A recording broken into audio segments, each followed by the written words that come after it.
Soyez bénis, shalom, chers frères et sœurs.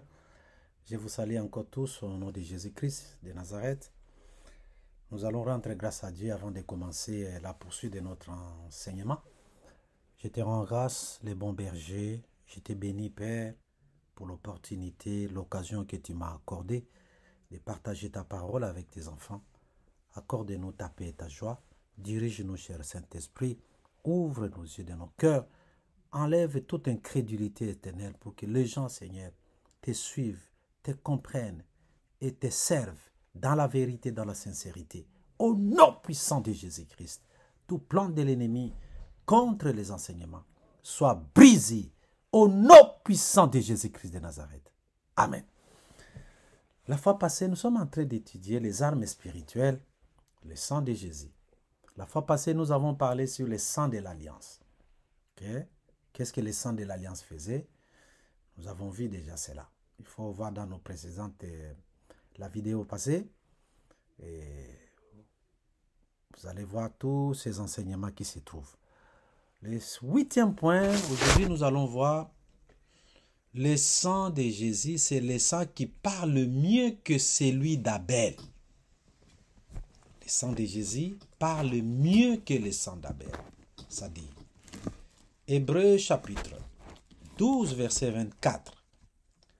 Hébreux 12, 24, pour le 8e point du sang de Jésus, on nous dit de Jésus qui est le médiateur de la nouvelle alliance et du sang de l'aspersion qui parle mieux que celui d'Abel.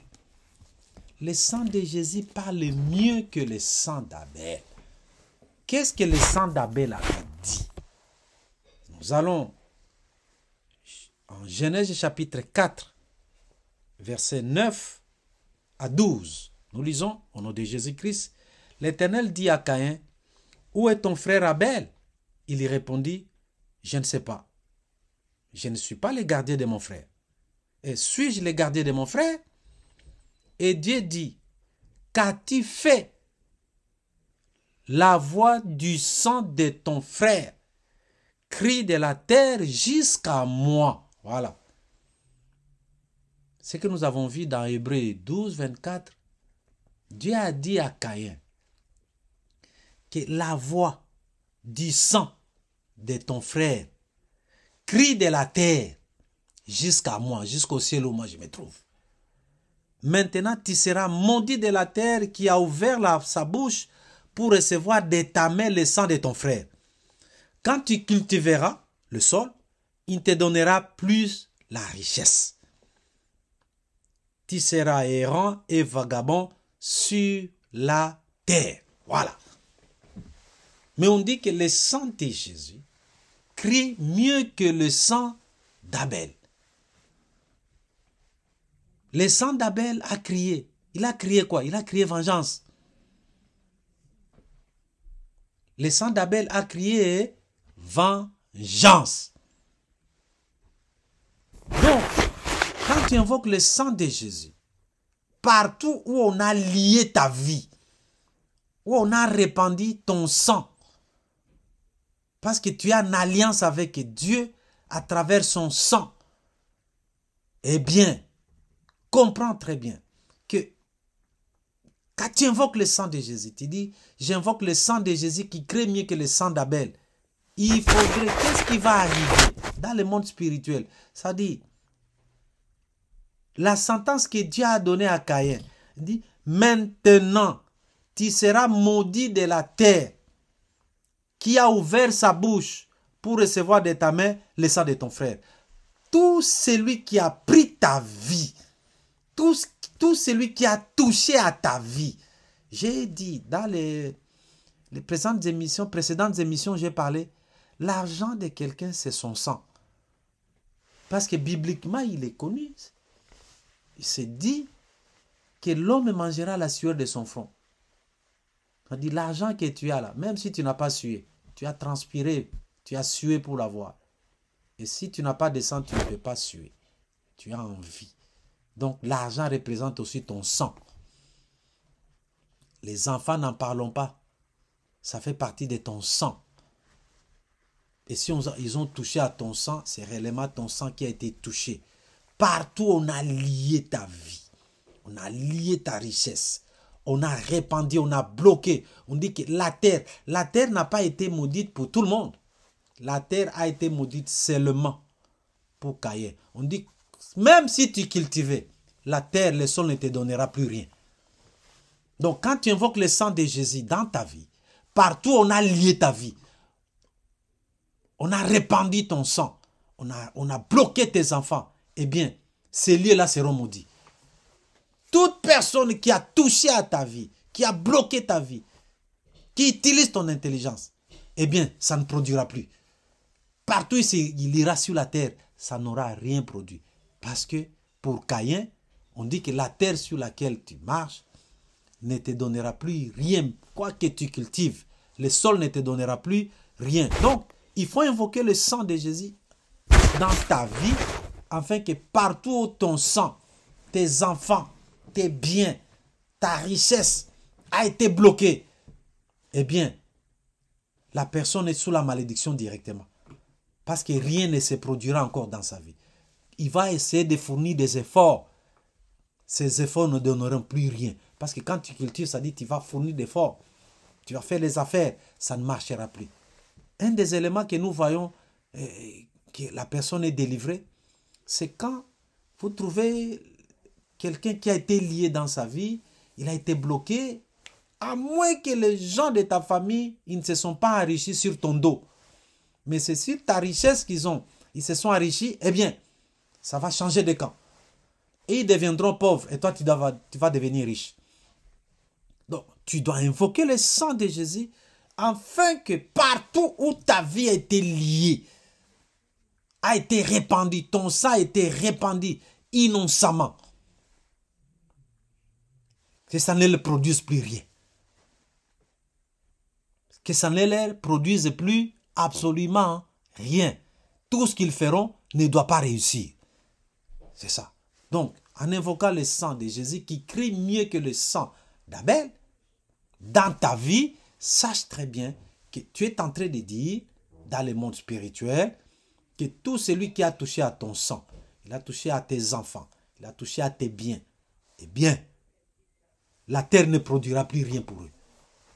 Parce qu'il a reçu de tes ennemis une partie de toi. Et parce que tu as une alliance avec Dieu, celui qui te touche a touché Dieu. Ça, c'est un. Et deuxièmement, nous voyons, je ne vais pas donner les versets, parce que nous aurons à voir ça quand nous allons étudier sur les autels. Le sang de Jésus crie mieux que le sang d'Abel. Nous savons, quand nous allons étudier la notion des autels, vous comprendrez que les autels parlent. Les autels, ce sont les lieux de sacrifice. Les autels, ce sont des cérémonies. Les autels, ce sont des paroles. Les autels, ce sont les lieux de contact. OK? Entre les visibles et l'invisible. Les autels, ce sont les lieux où on fait des incantations magiques. OK? Les autels, ça peut être une calebasse. C'est un autel familial. Pour la richesse, il y a des tribus où on dit que non, ça, c'est pour nos ancêtres. Pour avoir la richesse, il faut utiliser ça. C'est un autel. L'autel peut être une parole. OK? L'autel peut ne pas être un objet physique, ça peut être une parole qu'on a prononcée. Ce n'est pas seulement un lieu fixe. On va voir ça quand on va étudier les autels. Mais quand vous lisez Apocalypse chapitre 16, verset 7, on dit « Et j'attendis l'autel qui disait, les autels parlent. » OK? Parce que les autels parlent. Dans les autels, comme je dis, c'est les lieux de contact entre le visible et l'invisible. Ce qui fait que aux autels, il y a des démons qui sont là, qui sont chargés d'exécuter les décisions des autels. Toi, tu es allé toucher au fétiche. Je donne un exemple. Tu es allé, tu dis non, j'ai beaucoup souffert dans la vie et bon, je vais être riche. Donne-moi toutes les conditions. Oh, ils vont te donner des conditions. Ils ne te diront pas tout. OK? C'est déjà, tu as fait un hôtel familial. Tous ceux avec qui vous avez un lien de sang, ils sont dans cet hôtel-là. Si c'est pour le succès, eh bien, C'est toi qui vas avoir les succès. Si c'est pour l'argent, c'est pourquoi vous allez voir les gens qui utilisent les calebasses là, les casseroles, des tumes, des assiettes. Il n'y a qu'une seule personne qui est riche. Et tout le monde dépend de lui. Tout le monde. Si vous avez ça dans ta famille, faites attention à cette personne-là. Parce qu'il va vous sacrifier. Involontairement ou volontairement, il n'a pas de choix. Ok? Et il faut faire attention de bouffer son argent. Moi, j'ai entendu, j'ai vu des gens qui... Il est allé, il a eu beaucoup d'argent. C'est lui seulement qui a l'argent. Il aide tous les restes de sa famille. Il vous achète. Amen. Donc, parce que les hôtels parlent. Qui parle à l'hôtel? Ce sont les démons qui sont chargés de la mission de l'hôtel. Si c'était pour le succès de la personne qui est allée au toucher au fétiche, ces démons seront, l'hôtel c'est comme les camps militaires. C'est là où sont regroupées toutes les puissances pour aller attaquer. Si tu cherches les succès, si tu cherches l'argent, ces démons quitteront de ces lieux-là pour aller te chercher cet argent dont tu as besoin. Ok? Si c'est pour avoir la puissance, ils quitteront des hôtels. Mais ces hôtels ont besoin du sang des gens. Donc, tu as sacrifié. Si tu as touché au fétiche, mon frère, ma soeur, sache que ce que tu as fait ne se limitera pas seulement à toi. Ça continuera jusqu'à ce qu'il y ait quelqu'un qui ait brisé cela. Alors, dans l'histoire d'hôtel, je ne vais pas entrer en détail parce qu'il y aura un chapitre où nous allons étudier les hôtels. Non. Quand tu invoques le sang de Jésus, il faut invoquer le sang de Jésus sur tous les hôtels qui parlent contre toi. Voilà. Pour neutraliser les démons, les esprits impurs qui se trouvent sur ces hôtels, eh bien, il faut invoquer le sang de Jésus. C'est le sang de Jésus qui va étouffer les voix des hôtels. Car l'hôtel de ta famille, parce que nous avons 5 sortes d'hôtels. 5. Ok?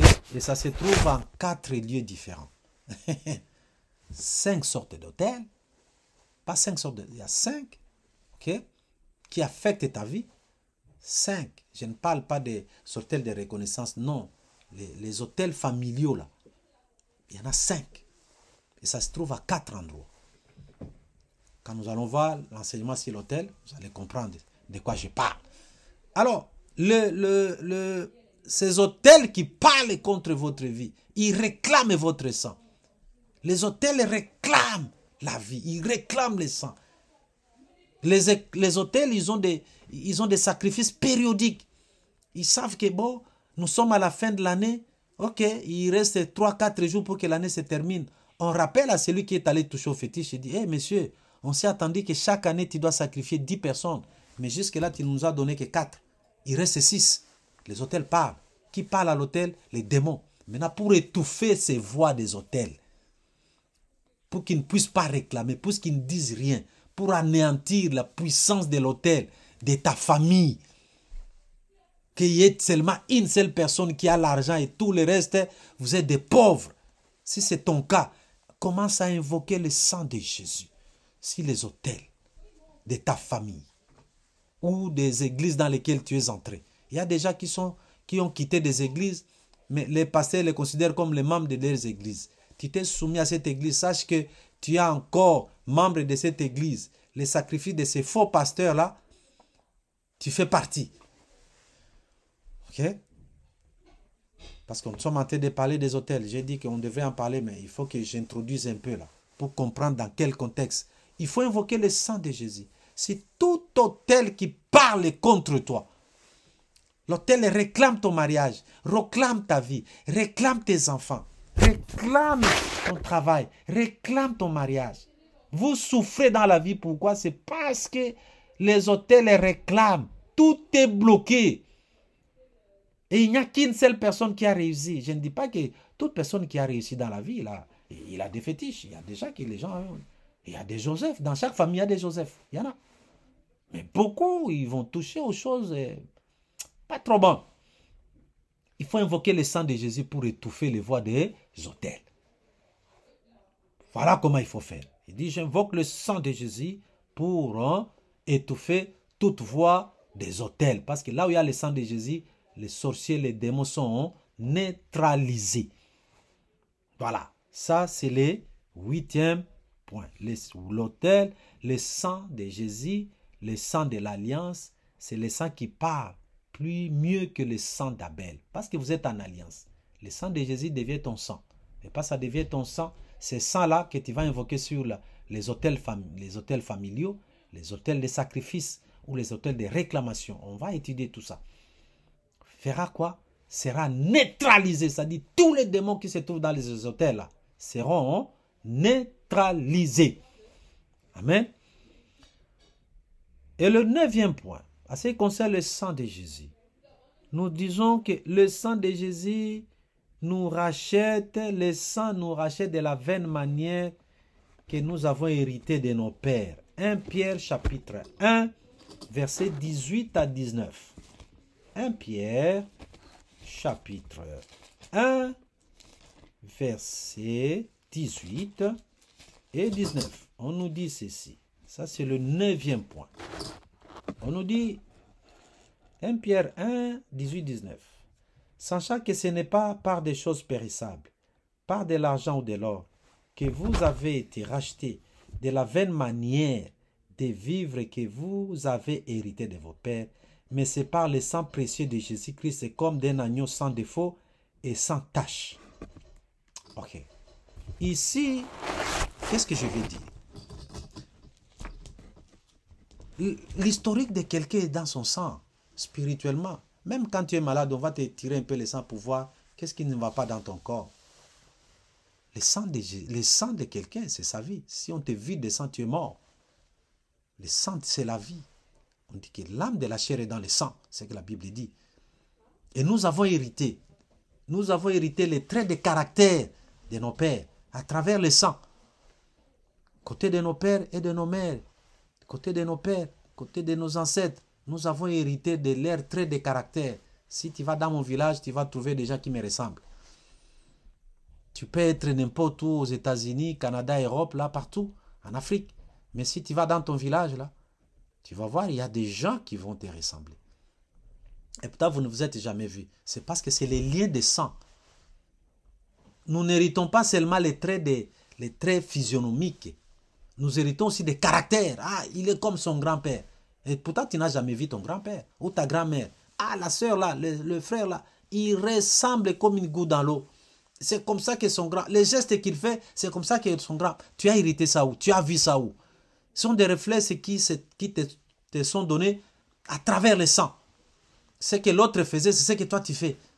Donc, nous avons hérité de la vaine. Quelle est cette vaine manière? C'est-à-dire, toute manière qui n'est pas conforme à la volonté de Dieu, ce sont des vaines manières. Quand on dit ne multipliez pas de vaines paroles, ça dit des paroles creuses, des paroles qui n'ont pas de soubassement biblique. Si tu vis une vie qui n'est pas conforme à la volonté de Dieu, c'est une vaine manière de vivre. Ok? Tu vis une vie cheap, vie simple, inutile. Hein? Si vous avez hérité, il y a des gens qui ont hérité le célibat familial. Ok? Il y a les célibats, tout le monde est célibataire. Maintenant ici, on dit que on n'a pas été racheté par de l'or, on a été racheté par le sang de Jésus. Pour te faire racheter, c'est-à-dire pour sortir de la manière que tu as hérité de tes pères, il faut invoquer le sang de Jésus dans tes veines. Tu dis, j'invoque le sang de Jésus dans mes veines. Ok?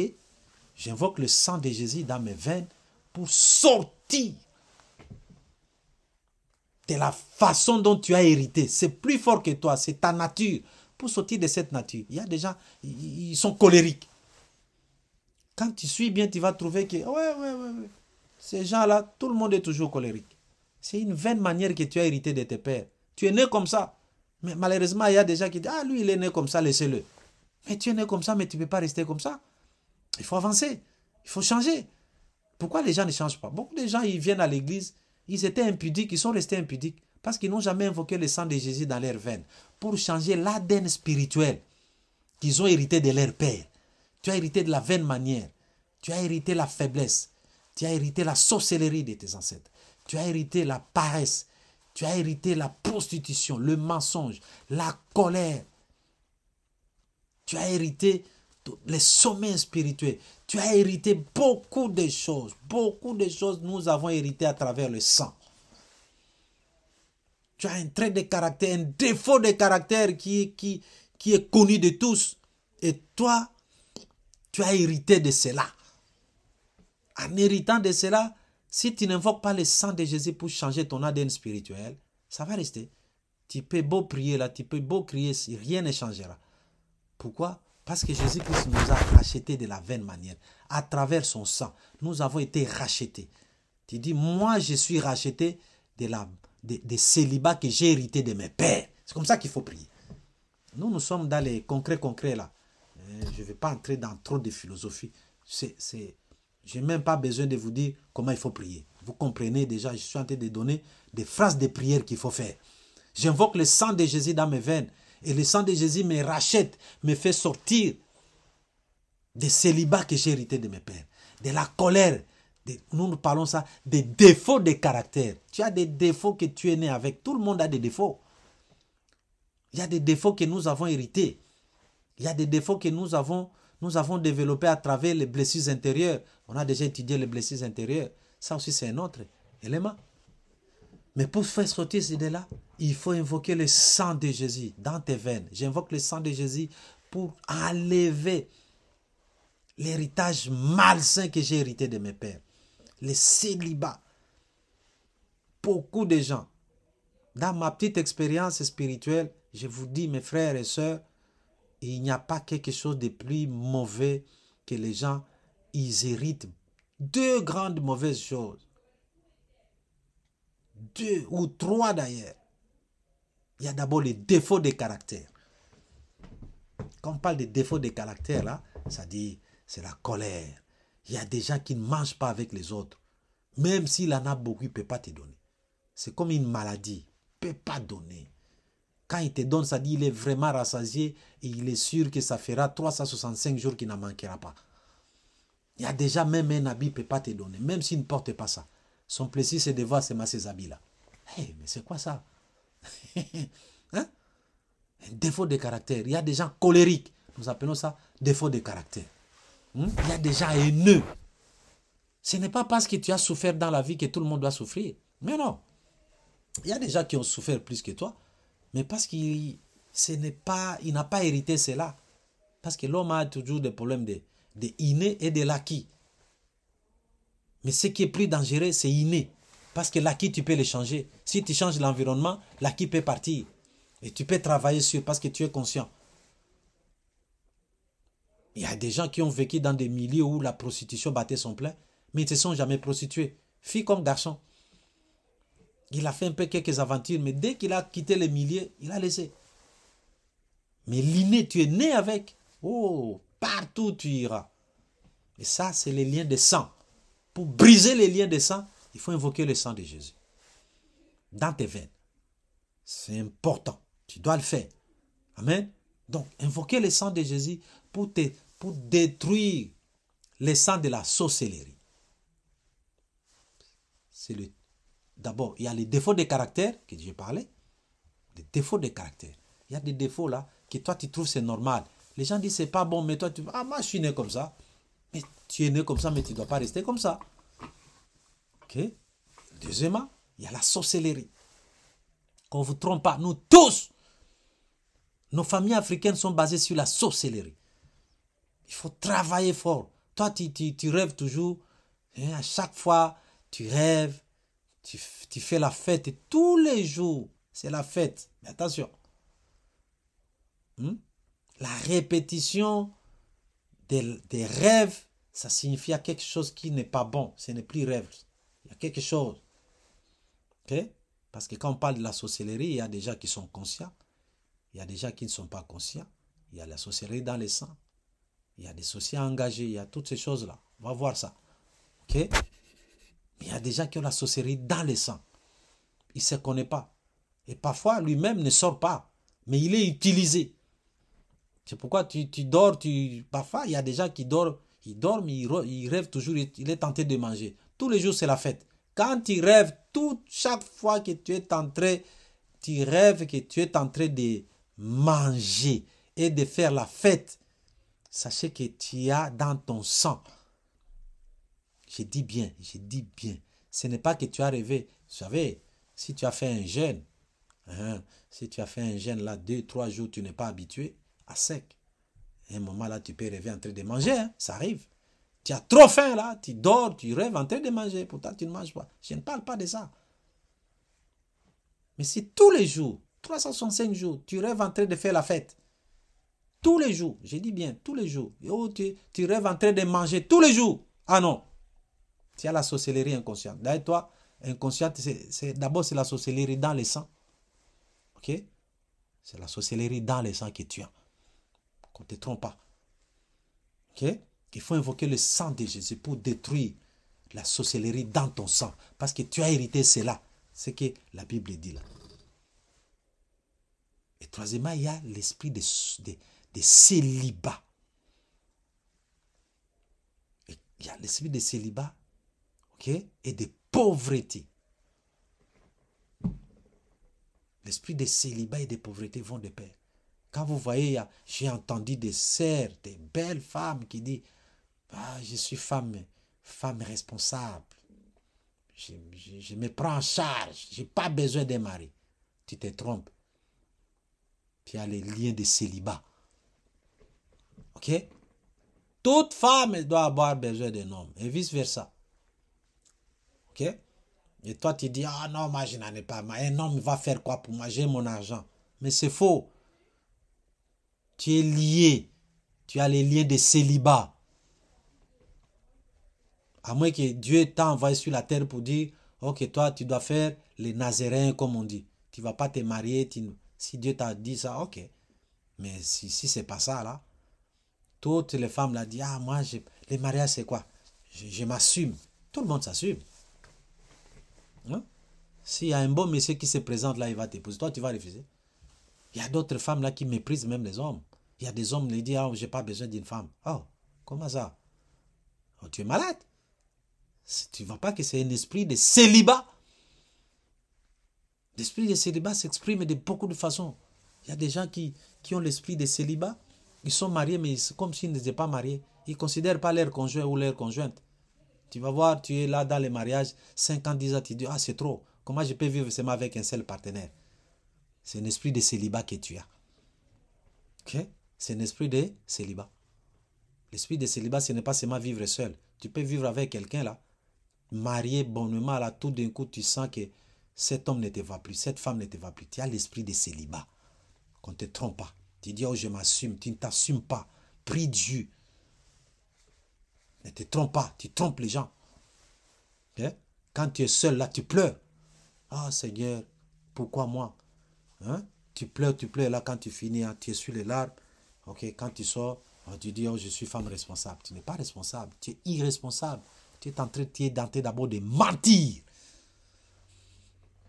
Ok? C'est l'esprit de célibat. L'esprit de célibat, tu négliges, tu méprises les partenaires, tu méprises les hommes qui viennent vers toi. Tu méprises les femmes devant toi. Tu prends des femmes comme des choses. Tu ne considères pas les gens. Tu as l'esprit de célibat. Amen. Donc, tous ces défauts de caractère, l'esprit de sorcellerie, ok? Tu dois invoquer le sang de Jésus. Parce que c'est le sang de Jésus qui t'a racheté, qui t'a fait sortir de la vaine manière que tu as hérité. Pour ne plus vivre les vaines manières que tu as hérité de tes pères, eh bien, il faut invoquer le sang de Jésus. D'abord, dans tes veines. J'invoque le sang de Jésus dans les veines. Pourquoi? Parce que c'est le sang de Jésus qui nous fait sortir de nos familles biologiques. C'est ce qu'Apocalypse chapitre 5, verset 9 dit.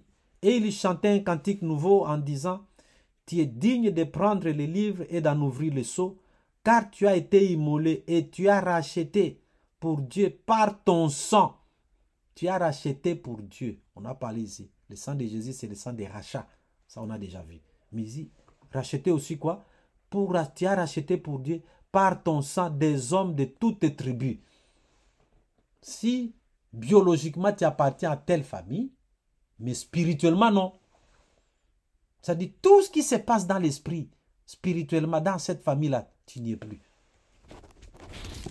Et sachez que tout ce que nous voyons physiquement a son répondant dans l'esprit. Tout a son répondant. Si tu as des yeux physiques, tu as aussi des yeux spirituels. Si tu as des oreilles physiques, tu as aussi des oreilles spirituelles. Si tu as une bouche physique, tu as une bouche spirituelle. Okay? Si tu as des mains physiques, tu as aussi des mains spirituelles. Ainsi de suite. Ok? Donc, il faut invoquer le sang de Jésus dans tes veines. Invoquer ce sang-là pour dire, je suis sorti. Je sors de ma famille biologique. Parce que le sang, c'est comme une puce électronique. J'ai parlé ça dans des vidéos précédentes. C'est comme une puce électronique. Si j'ai un téléviseur de marque X, je dois avoir la même télécommande de même marque. Vous voyez les capsules là qu'on envoie à la Lune, dans l'espace, tout ça. On les commande à partir de la Terre. Ils sont commandés là-bas. Il y a un centre de contrôle, comme on dit. Pourquoi? Parce que le même puce électronique qui se trouve là-dedans, ça se trouve aussi ici. Donc, quel que soit là où tu es, tu peux te cacher n'importe où là, mais pas les liens de sang là, tu peux rêver. Les sorciers de ton village, ils viennent t'étrangler la nuit. Ils t'ont repéré comment? Pas les liens de sang. Pour qu'ils ne te voient plus, pour qu'ils ne te repèrent plus. Il y a une sœur, j'ai donné cette prière, il dit, moi j'ai toujours rêvé, on vient m'attaquer chez nous. Moi j'ai dit, écoute, la première des choses que tu vas commencer à invoquer le sang de Jésus dans tes veines. Comme ça, ces sorciers-là, quand ils viendront, ils vont voir que le puce électronique qui est en toi, ce n'est plus ça dit, ce n'est plus la même fréquence, comme on dit, en physique. Comme ce n'est plus la même fréquence, ce n'est plus la même fréquence, la même modulation, eh bien, ils ne peuvent plus te repérer. Et qu'est-ce qu'ils font? Tu vas voir, ils vont commencer à t'appeler. Tout d'un coup, les gens commencent à t'appeler pour te repérer physiquement maintenant. C'est là qu'ils vont te localiser. Quand ils t'appellent, il faut faire attention à beaucoup d'appels. Je ne dis pas que les gens qui sont restés dans ton village, il ne faut plus les parler. Okay? Il faut les parler. Mais quand tu invoques le sang de Jésus, tu vas voir que beaucoup de gens vont perdre tes repères. Ils vont perdre des repères. Pourquoi? Parce que tu invoques le sang de Jésus dans tes veines. La puce électronique qui est en toi, c'est la puce des champs. C'est l'ADN de Jésus-Christ qui est en toi maintenant, qui est différent de ta famille biologique. Et c'est comme ça que tu peux sortir de célibat. Tu peux sortir de la pauvreté. Tu peux briser les liens de la sorcellerie dans le sang. Amen. Et ça, c'est très important. Voilà un peu. Ça, c'était le 9e point. À ce qui concerne les armes spirituelles, qui est le sang de Jésus. Nous allons rendre grâce à Dieu. Père Dieu de gloire, je te rends grâce. Je te bénis, je te loue. Merci Père, parce que tu nous as enseigné aujourd'hui que le sang de Jésus nous a libérés de la vaine manière que nous avons hérité de nos pères. Tout lien de sang a été brisé par le sang de Jésus qui coule désormais dans nos veines. Au nom puissant, c'est le sang des royautés, parce que nous sommes les fils du roi. Nous n'appartenons plus à nos familles biologiques. Au nom puissant de Jésus-Christ. Amen. Soyez bénis et que Dieu vous bénisse et à la prochaine.